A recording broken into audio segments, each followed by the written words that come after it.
able to kind of create a lot of opportunities. They were able to kind of really flood CC's lane, and especially because CC 1v1, when it's just you and the other XP laner, when your lane is kind of left alone, CC really shines. But when you have that pressure of more than one person up there and a little bit of CC can kind of flounder, and especially when it comes to team fights where you're behind, CC's not able to find an opportunity to kind of get in there and isolate those single target heroes out there on the enemy team. So I'm not so sure if it might be something that they're looking for here. Still a very strong pick, a lot of damage that can be getting out there, especially when your team is ahead. It's just like some of the heroes there. It's when you start kind of falling back, it's where people like CC become the main target in a lot of these clashes.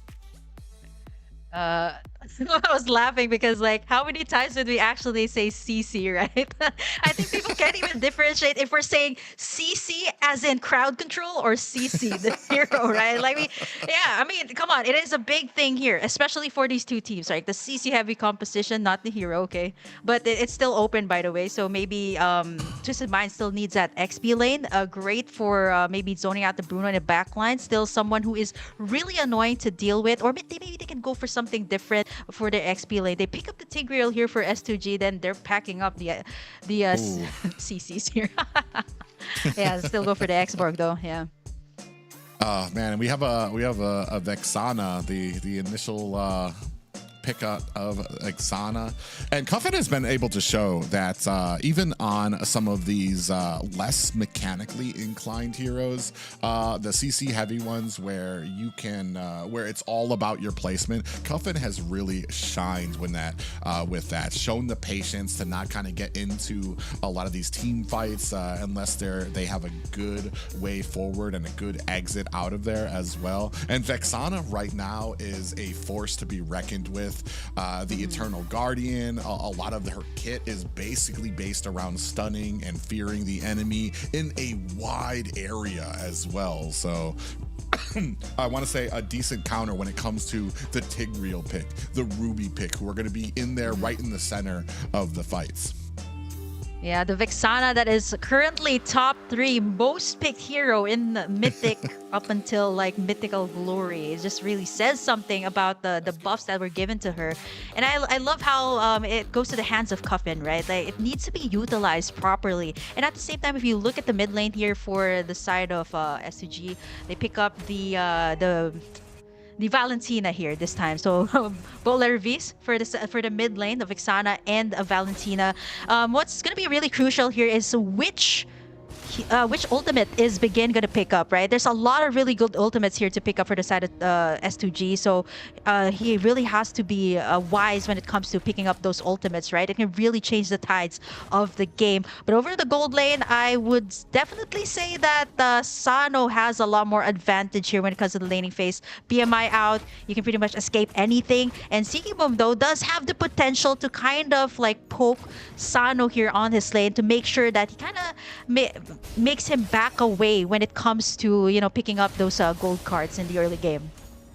Yeah, it's all going to be about, while Twisted Minds, they do have the advantage with the Claude, it's all going to come down to whether or not S2G can create those opportunities where Sigibum is able to kind of get his stacks, get those crits, get that damage up throughout the fight, where he's actually chunking them down while still protecting him. Because he does, I want to say, like, one of the big faults of Bruno is how close he needs to get compared to other marksmen to the fight while dishing out a lot of damage. So it's going to be very tricky. We're going to see how S2G can kind of compete with that.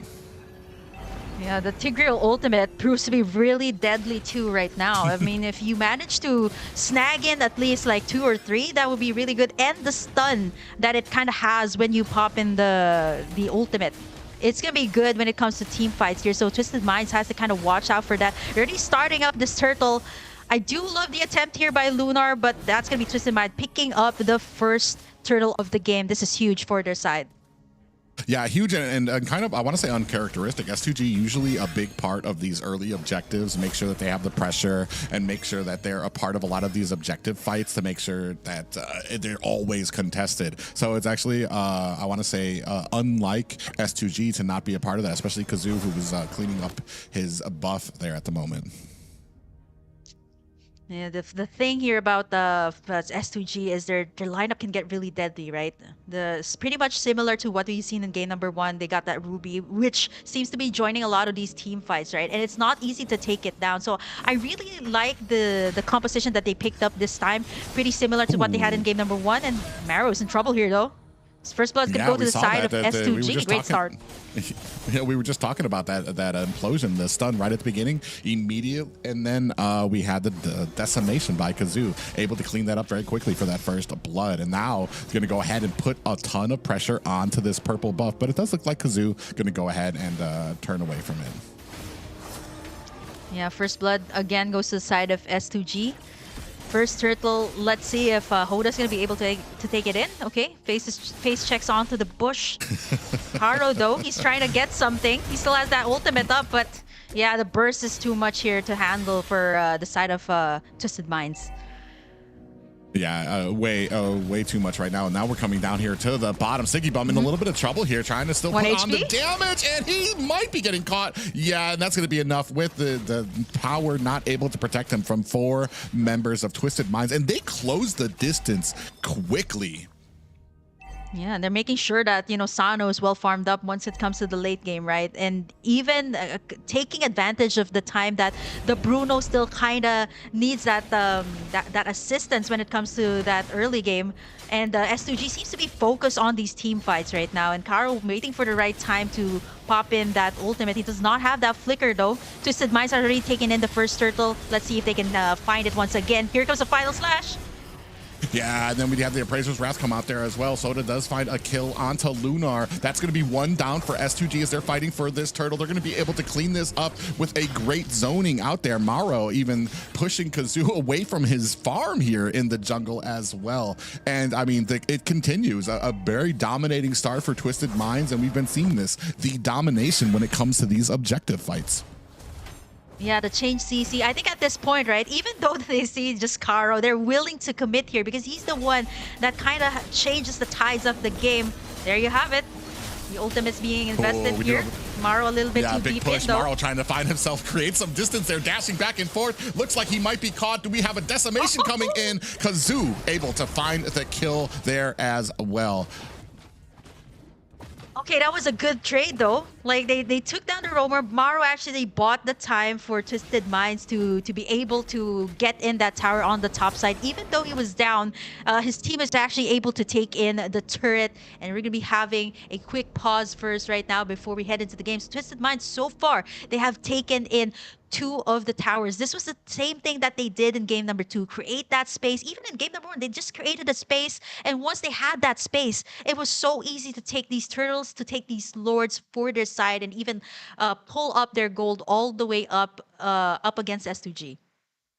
Yeah, and I want to say that that's been the slow but methodical success when it comes to these last 2 games for Twisted Minds. I want to say in that first game, I want to say maybe they underestimated the pressure that S2G would be putting on to a lot of these objectives. So they would get a little bit of a push, then they would back up to the objectives, and you saw that S2G would just start raining in just to be a nuisance in there, maybe even get themselves a late objective there. Now they've kind of learned from that. So whoever's on making the decision making on that side, props to them. And they're going to they're pushing out Twisted, or they're pushing out that they need to deal with once it has those proper items.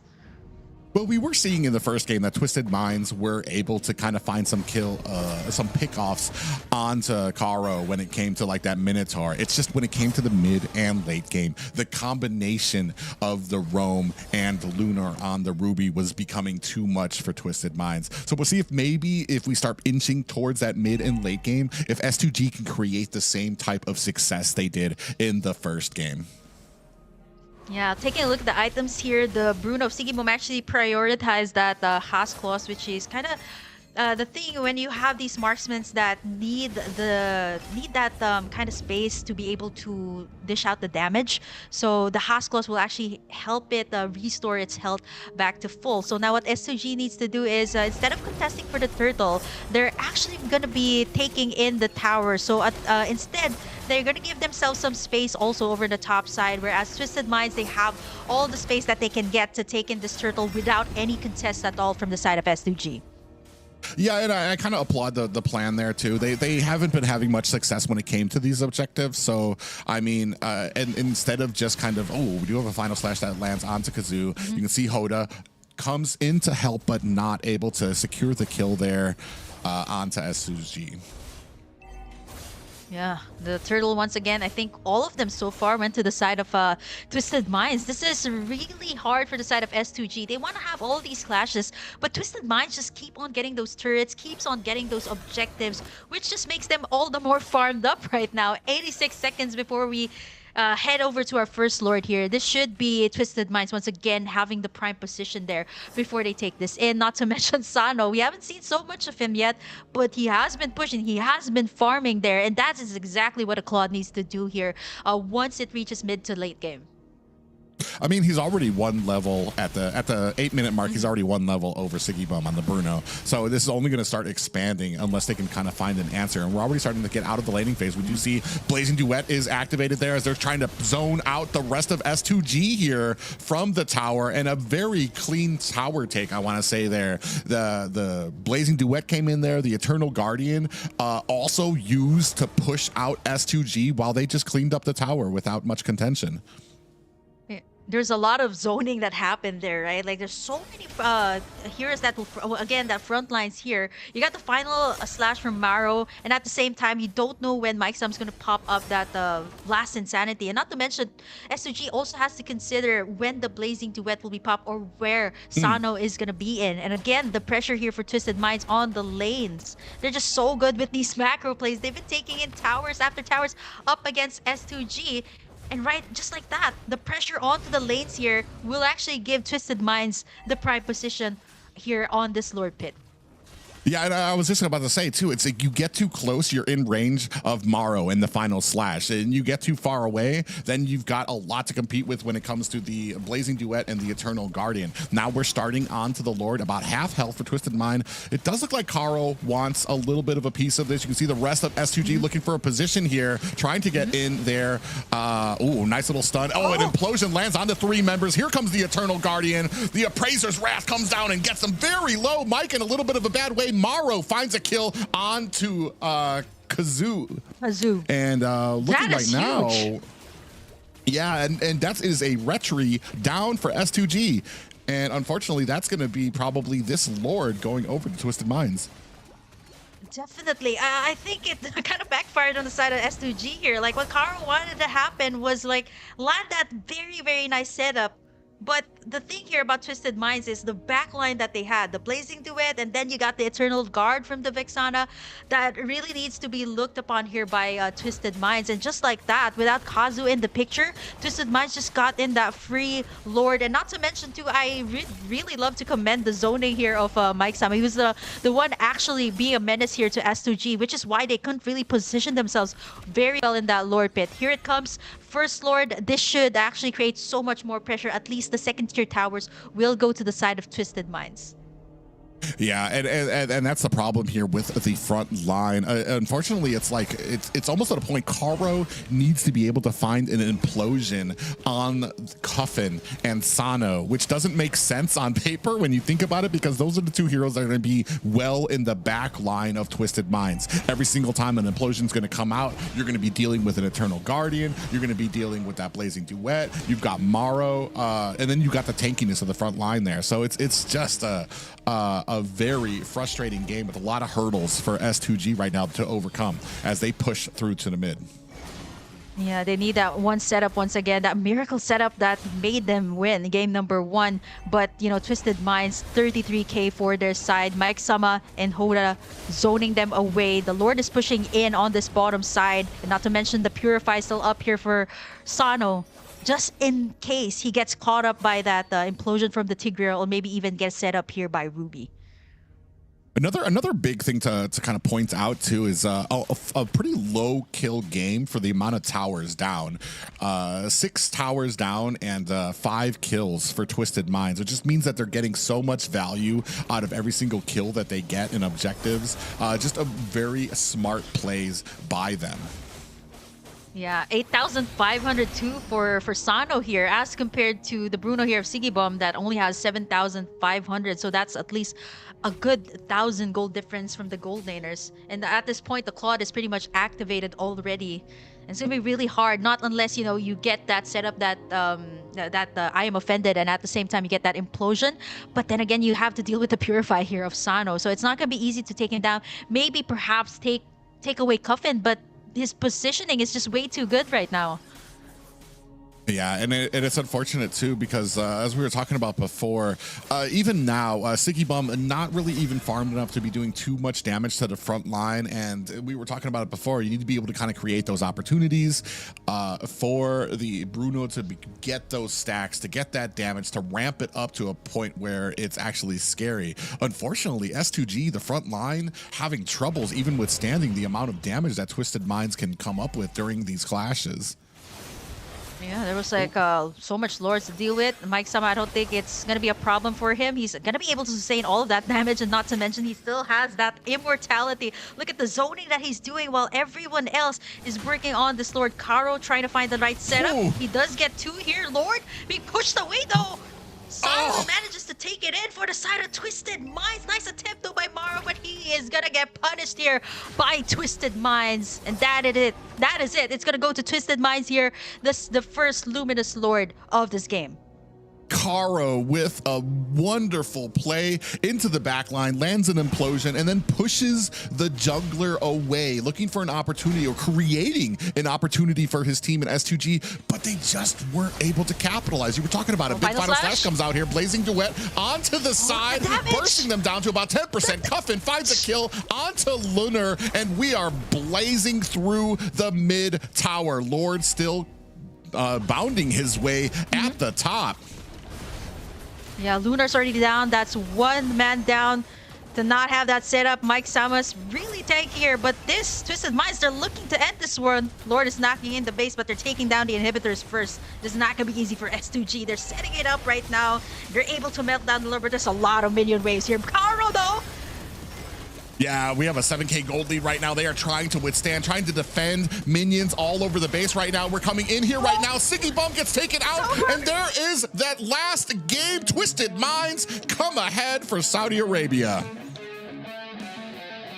just like that, they actually take the series in with a reverse sweep and a 2-1 to actually move forward here in games of the future. What a first series that we've had, and to think that S2G actually kickstarted it off real strong. This was pretty much the same composition that they had in game number 1, but this